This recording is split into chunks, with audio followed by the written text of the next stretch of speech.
Hello everyone, and welcome back to my YouTube channel with another useful and informative video. So guys, in this video I'm going to show you how to remove an active subscription on iPhone. So guys, if you want to remove an active subscription on your iPhone, here I will show you how can you do this. So guys, this is very basic and simple. You can easily do this.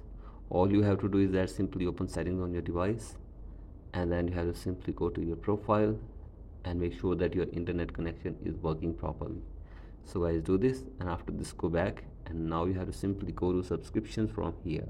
So I simply tap on this, and here you will see all of your subscriptions on your Apple device.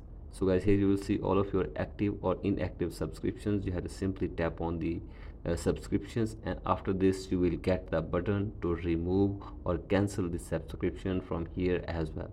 So I simply tap on that subscription, and then you will get the button to remove the subscription from your Apple device. So guys, in this way you can also remove an active subscription on your iPhone in iOS 27. So guys, that's it for today's video. Hope this video helps you. Please like and subscribe to my YouTube channel as well. Thank you.